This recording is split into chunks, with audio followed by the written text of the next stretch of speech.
Assistant director ആകാൻ വരുന്ന പിള്ളേരെല്ലാവരും fight ചെയ്തിട്ടാണോ സിനിമയിൽ വരുന്നത്. അതുങ്ങളുടെ ആംബിഷൻസ്, അങ്ങനെ ആഗ്രഹങ്ങൾ, അത് വെച്ചിട്ടാണ് ഇവരെല്ലാം സിനിമ ചെയ്യാൻ വരുന്നത്. ഫാമിലി ബാക്ക്ഗ്രൗണ്ട്, ഫാമിലിയിൽ എന്ന് രക്ഷപ്പെടുന്ന ഒരു കുറപ്പ് അത്രയും വിഷമിച്ചിട്ടാണ് അവൻ ഒരു അസിസ്റ്റന്റ് ആകാൻ വേണ്ടി വരുന്നത്. അവൻ അതിൻ്റെ പ്രൗഡ് മൂവ്മെൻ്റ് ആണ്. അവൻ ഒരു സിനിമ വർക്ക് ചെയ്ത് നാട്ടിൽ ചെല്ലുമ്പോൾ അവൻ്റെ കൂട്ടുകാരോട് പറയുന്നത് ഞാൻ ഇന്ന വർക്ക് കഴിഞ്ഞ് വരുന്നു.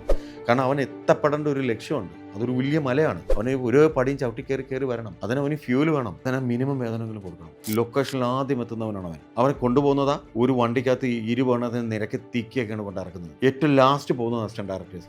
എന്നിട്ട് ഇവർക്ക് വേതനം ഉണ്ടോ? വേതനം ചോദിച്ചാൽ ഇവരെന്താ പറയുന്നത്? അത് അസിസ്റ്റന്റ് ഡയറക്ഷൻ പഠിക്കാൻ വന്നവരല്ലേ. എന്നും എപ്പോഴും ADsന് നമ്മൾ ഓപ്പർച്യൂണിറ്റി അല്ലേ കൊടുക്കുന്നതെന്നുള്ളൊരു അങ്ങനെ മലയാള സിനിമയിൽ അങ്ങനെ ഒരു ത്യാഗം വേണ്ട. കാരണം അവനാണ് ഏറ്റവും കൂടുതൽ കഷ്ടപ്പെടുന്നത്. I personally think these conversations are very important because most of the audience also does not know that ഒരു സിനിമ ഉണ്ടാക്കുന്നതിലുള്ള പെയിൻ എന്തൊക്കെയാണ്, ഓരോ നുവാൻസിലുള്ള ബുദ്ധിമുട്ടുകൾ അനുഭവിക്കുന്നുണ്ടെന്നുള്ളതൊന്നും it is not reaching them. ഇവിടുത്തെ ഒരു പ്രൊഡക്ഷൻ കമ്പനി ആണെങ്കിലും ഇവിടുത്തെ ആർട്ടിസ്റ്റുകളാണെങ്കിലും അല്ലെങ്കിൽ ഇവിടുത്തെ ബാക്കി ടെക്നീഷ്യനും തിരിച്ചറിയേണ്ടത് ഈ ഒരു പടത്തിൽ വർക്ക് ചെയ്യുന്ന അസിസ്റ്റന്റ് ഡയറക്ടറാണ് നാളെ മലയാള സിനിമ ലീഡ് ചെയ്യേണ്ട ഡയറക്ടർമാരാണ്. ആ ഒരു ബോധം എല്ലാ സെറ്റിലും ഉണ്ടാകണമെന്ന് വിശ്വസിക്കുന്ന ഒരാളാണ് ഞാൻ. അല്ലാതെ അവനോട് പെരുമാറുന്നത് ഏറ്റവും മോശമായിട്ട് കാണുന്നതാണ് സിനിമ ലൊക്കേഷനിൽ. അവൻ്റെ ശമ്പളത്തിൽ നിന്ന് തുടങ്ങും, ആദ്യമേ അവനെ താമസിക്കുന്നിടത്ത് തുടങ്ങും. അവൻ്റെ ക്രിയേറ്റിവിറ്റിയെ പോലും ചോദ്യം ചെയ്യുന്ന രീതിയിൽ അവനിപ്പം ചേട്ടാ ഞങ്ങൾ ഇന്നടത്താണ് കിടക്കുന്നത്, അവിടെയൊക്കെ കിടന്നാൽ മതി.